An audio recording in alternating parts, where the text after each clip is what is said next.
नमस्कार दोस्तों, मैं आपसे बात कर रही हूँ अब वायुमंडल के बारे में और साथ ही साथ वेदों में इसके बारे में किस तरह से बताया गया है। आज कोरोना काल में हमें सबसे ज़्यादा वायु पंच तत्वों को शुद्धिकरण पे फोकस किया गया। इंटरनेशनल लेवल पर भी यह काम हो रहा है।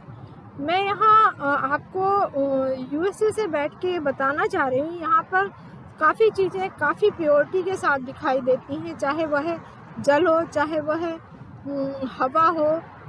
फिर भी कोरोना यहाँ पर ज़्यादा होने का कारण खुद का ही रेमेडीज ठीक से ना होना है, बाकी तो काफ़ी कुछ यहाँ प्योरिटी में है।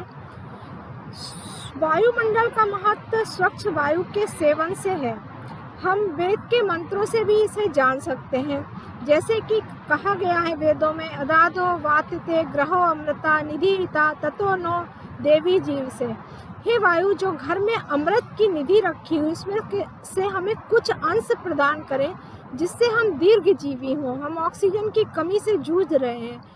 वायु के अंदर विद्यमान अमृत की निधि होती है, जिसे हम प्राण वायु कहते हैं या ऑक्सीजन कहते हैं, जो हमें प्राण देती है।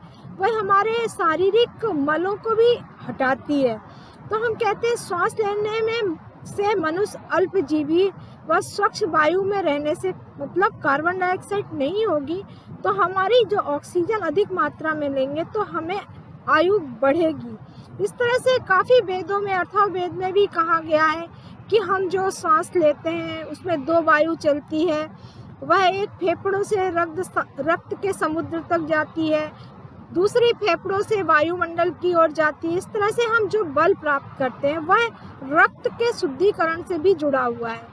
तो सब रोगों की दवा को वायु माना गया है, तो उसमें वनस्पतियों द्वारा हम वायु को साफ सफाई कर सकते हैं। चूँकि रेमेडीज की बात भी जानना जरूरी है, इसके लिए हमें कार्बन डाइऑक्साइड और ऑक्सीजन और वनस्पतियों का बहुत बड़ा संबंध है, जैसा कि सबको पता है। तो हम जितनी वनस्पतियाँ होती हैं उनको भी हम देखें कि रात में ऑक्सीजन ही छोड़ती हैं, मतलब उनके अंदर कार्बन डाइऑक्साइड को लेने की बहुत बड़ी शक्ति होती है, इसलिए शोधन का काम करती हैं। तो इसके लिए कहा गया है, वेद भगवान का संदेश है, वनस्पति वन अस्थाप या धयातम, अर्थात वन में वनस्पतियाँ उगाओ। यानी वनस्पति को या पेड़ पौधों को काटना भी पड़े तो ऐसे काटो कि सैकड़ों स्थानों पर फिर अंकुर फूट आए।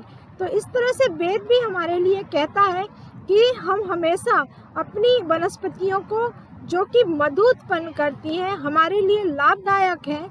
मधु मन्नो वनस्पति धूमा अस्तु सूर्या मर्धवी गर्भो भवन्तु नः। यानी वनस्पति हमारे लिए मधुमान हो, सूर्य हमारे लिए मधुमान हो, भूमियाँ हमारे लिए मधुमती हो, फल फूलों से लदी हुई औषधियाँ नित्य भूमि पर लहलहाती रहे, ऐसा वर्णन वेद में मिलता है। तो इसका मतलब है कि वेद मनुष्य को प्रेरित करते हैं कि तुम जलों की हिंसा मत करो, औषधियों की हिंसा मत करो।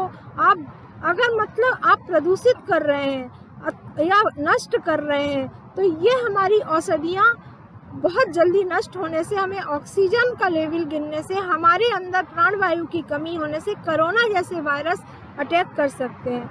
तो हम कह सकते हैं इसके लिए घरों के समीप हम कमल पुष्पों से अंकुरित छोटे छोटे सरोवर बनाएं, या कह सकते हैं फव्वारे निर्माण करें, या हम कह सकते हैं कि जल धाराओं पे जहाँ सूर्य की किरणें पड़ती हों उस शक्ति को एनर्जेटिक बनाएं, यानी प्रदूषण को रोकना है। इस तरह से हम वनस्पतियों के द्वारा वायु को बहुत अच्छे रूप में रख सकते हैं। मेरे पास वीडियो इसी पर डिपेंड होंगे, आपको पसंद आएंगे तो मैं आगे के वीडियो और शेयर करूंगी। धन्यवाद दोस्तों। मैं अंजना गुप्ता, मेडिकल एस्ट्रोलॉजर।